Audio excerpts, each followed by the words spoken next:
Welcome. This guide is just to help you understand our next task of graphing lines with X and Y intercepts. So we're going to get an idea of using just some different information about graphing as a brief definition, and I'll put this back again. We know what y-intercepts are. We know that that's where my line crosses the y-axis, and I'm just going to label that the y. That's the up and down axis. Left and right axis is our x-axis. So we can assume that if this point in black here is the y-intercept, then I could assume then for the same piece of data, I could say that wherever my graph crosses the x-axis could be considered the x-intercept.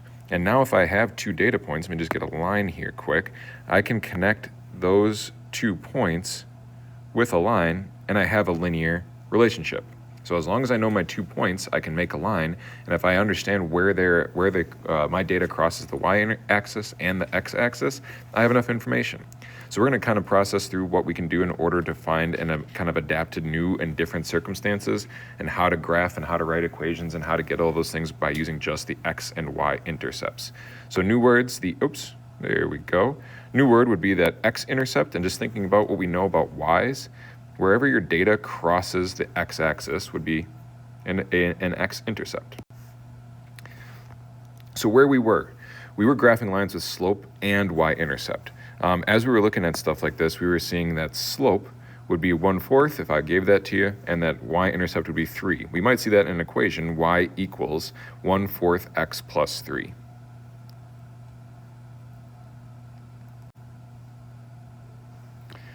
If I was to graph something like this, I would want to make sure that I first know where my graph is and then kind of how steep it is, which would tell me slope. So first thing I know is the y-intercept. So I know my data crosses the y-axis at point 3. So on the y-axis, I'm just going to place something at 3, and we just said that was directly connected. Oops, there we go. Directly connected to the given information about what we knew. Come on, there we go. About what we knew about our data. We knew that our y-intercept was 3. We then know our slope is 1/4. So from our graph, I can then say if I know the slope is 1/4, I can rise by 1 and run by 4. 1, 2, 3, 4 to plot another data point. So again, the same goal was that I have 2 data points. I can make a line as long as I have the 2. Oops, that is not going to work.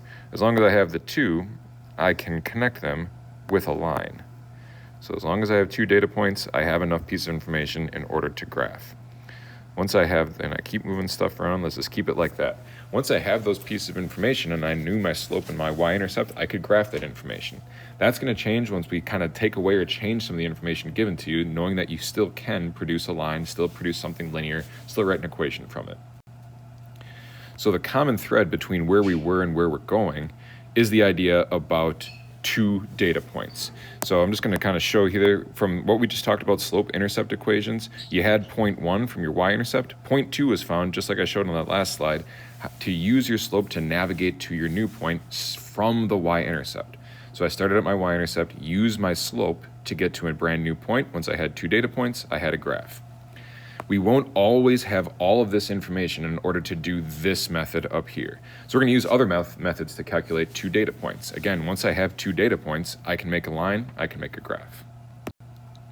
That's going to come from this idea of x and y intercepts. One thing we're going to have to make familiar and comfortable with is some things we did in warm-ups yesterday. A y-intercept is always going to have an ordered pair that has something in common. So if it's a y-intercept, y-intercepts always have an x value of 0.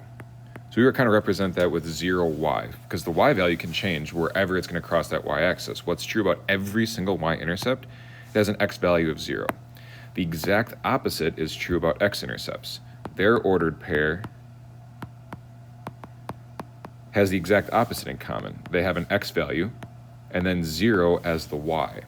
So if we can kind of get comfortable with this, knowing that if we can find a y-intercept, it's a data point that has an x value of 0. If we can find an x-intercept, it's a data point that has a y value of 0. If we kind of consider this, we have a better understanding of what we can do moving forward. If I was looking at a data line, just to kind of reiterate my point, if I gave you this piece of information and I said, okay, well, we have a y-intercept of 5 and an x-intercept of 4, and very crudely, I'm going to connect them with a straight line. I know that 2 data points on this graph are my y-intercept, and that has an ordered pair value of 0, 5.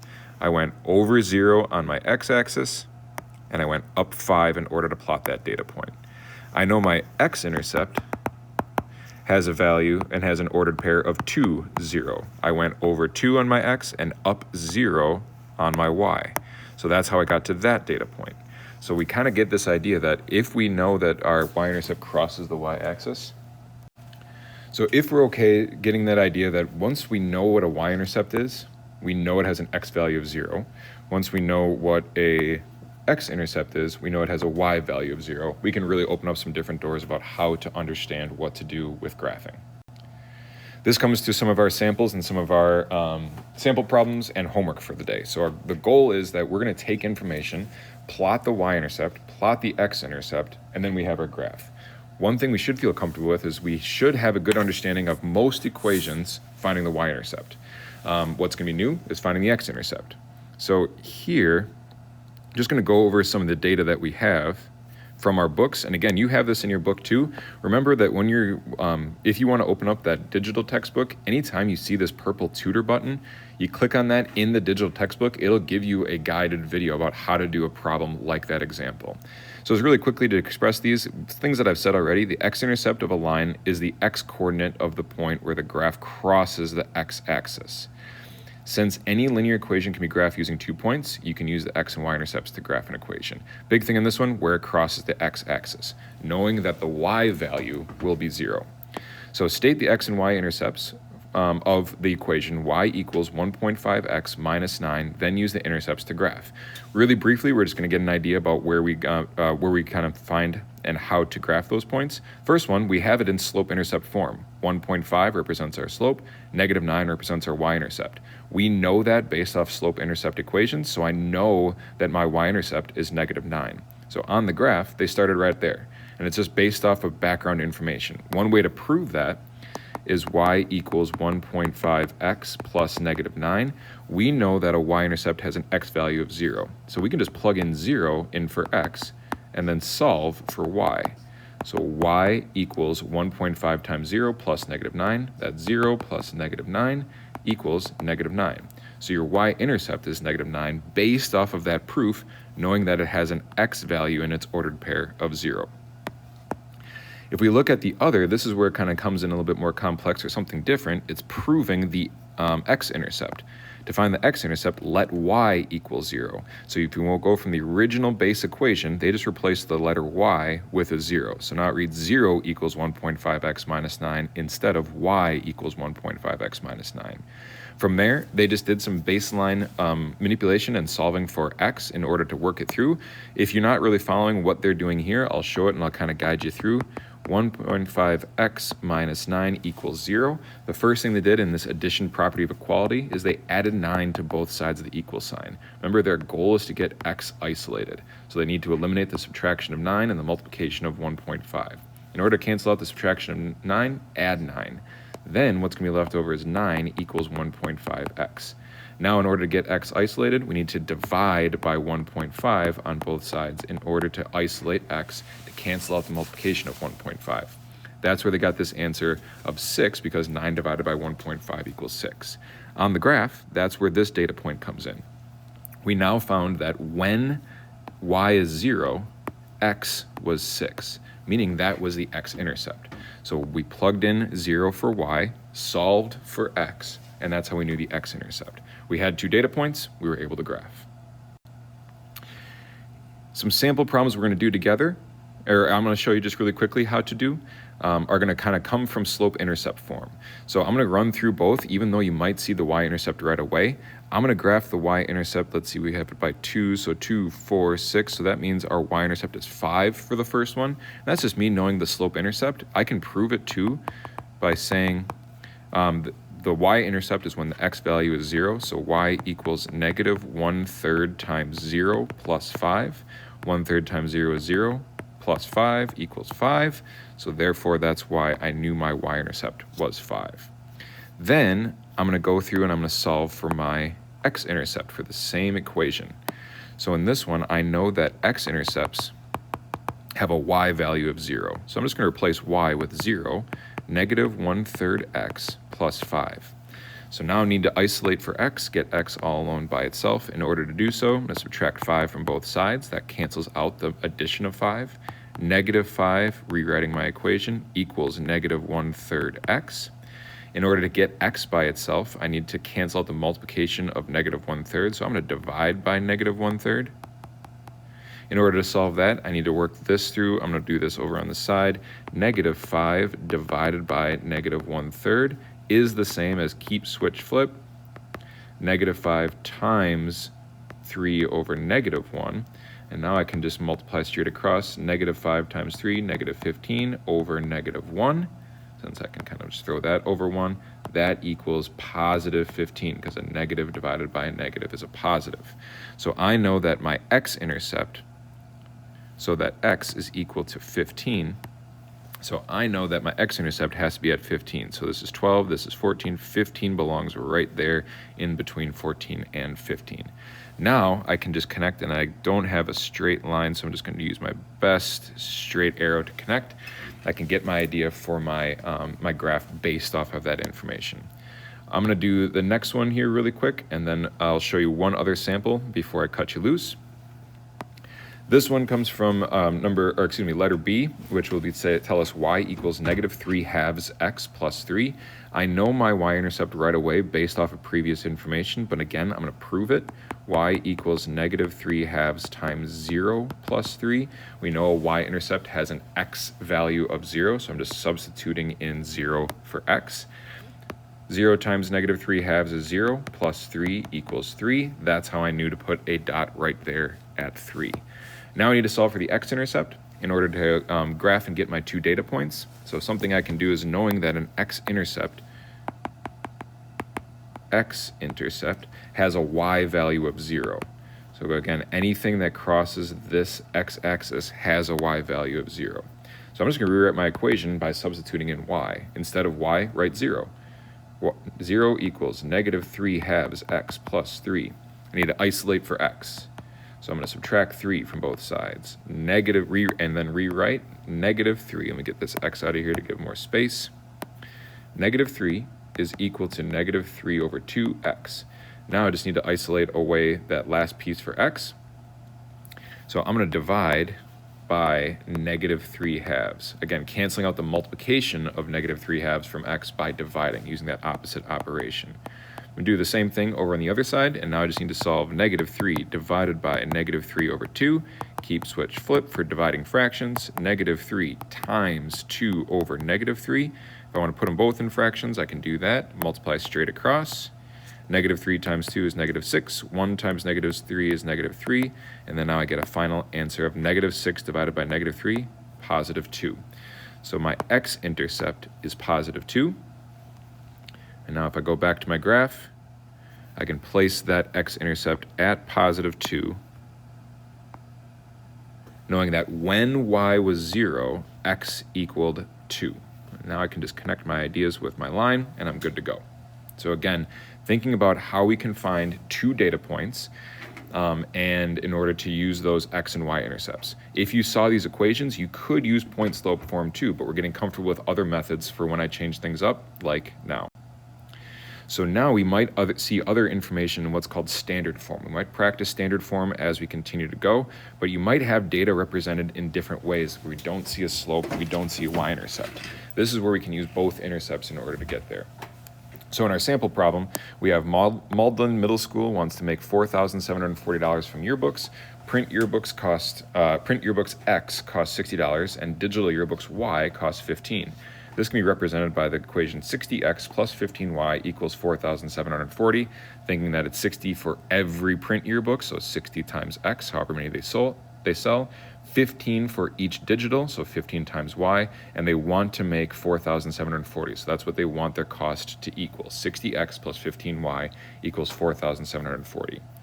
They did a similar method to what we've been doing, is they just used those x and y intercepts and solved for each. So as a walkthrough really quick, to find the x-intercept, let y equal 0. To find the y-intercept, let x equal 0. So they did 2 forms of the equation, one to find the x-intercept, one to find the y. To find the x, they made y equals 0, so they substituted the red y for a 0. Then they saw that 15 times 0 is 0, so now they had 60x plus 0 equals 4,740, divided both sides by 60 to get x equals 79. So they knew the x-intercept was 79. Now they just did the equation for the separate to get the y-intercept, let x equal 0. So in the original equation, they saw the green x, substituted it for a 0 with the goal to find the y-intercept. 60 times 0 is 0, so you have 0 plus 15y equals 4,740. That's where they got this next line from. And then they just divided 4,740 divided by 15 to get y equals 316. When they were able to graph, then they could just use those two intercepts on the graph in order to get there. Again, if you still need some practice, get to this page, and I think we are on, actually I don't remember off the top of my head, we are on page 211, and on page 211 you can just check that purple tutor button and it can give another way to explain how to do it. So in this one here, we're just going to quickly use the x and y intercepts. Actually, that's what they did from the previous sample problem, so we don't need to do anything new. They took the the x-intercept as 79,0 and plotted a dot at 79,0. They plotted the dot at 0,316 for the y-intercept and just connected it with their line. So this means that they can sell 0 print yearbooks and 316 digital yearbooks to get $740, or they can use any combination kind of found on this line. So I could get approximately 20 paper yearbooks, and if I go straight across, about 240 digital yearbooks to make my total goal.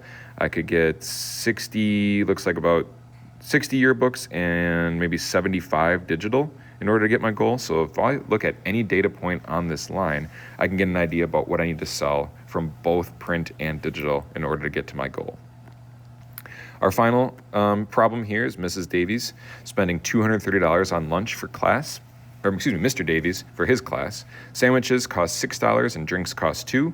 This can be represented by the equation 6x, or 6 times the number of sandwiches, plus $2 times the number of drinks to equal $230 total dollars. Use the x and y intercepts to graph the equation, then interpret the intercepts. So I have the equation here. In order to find the x-intercept first, I'm going to have y equals 0. So I'm going to rewrite and say that 6x plus 2 times 0 equals 230. From there, I know that 2 times 0 is 0, so I have 6x plus 0 equals 230. So really, that doesn't really mean anything, so now I just need to divide both sides by 6 to get x. I'm going to use my calculator quick, and I have 230 divided by 6, and I get about $38.33. So I know that approximately my x-intercept is going to be $38.33 sandwiches. Or, 38.33 sandwiches, which doesn't seem really strange because who's getting a third of a sandwich, but that's the data that we have. Then, for the other data point that I need, I'm going to use my y-intercept. So in my y-intercept, we let x equal 0. So now I have 6 times 0, again, just going back to my original equation, 6 times 0 plus 2 times y to equal 230. 6 times 0 is 0. So really I just have 2y to equal 230, divide by 2, and I should have y to equal 115. So if we're getting 115 drinks, and that can go kind of right about there on the y-axis. So really what we're saying is that if we're looking at spending $230 to get any combination of drinks and sandwiches, Mr. Davies could have gotten 115 drinks and 0 sandwiches, and he could have spent his $230 that way. He could have bought 38.33 sandwiches and 0 drinks and spent his $230 that way, or he could have connected any combination of data in the middle.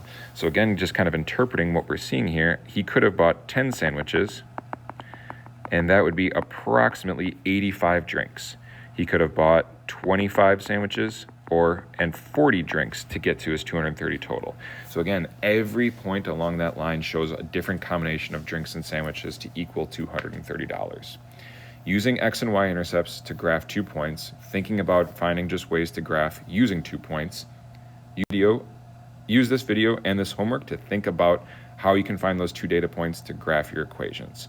Our next official math class will be on Thursday, so let's look at page 213, numbers 1 through 5, use the x and y intercepts to graph.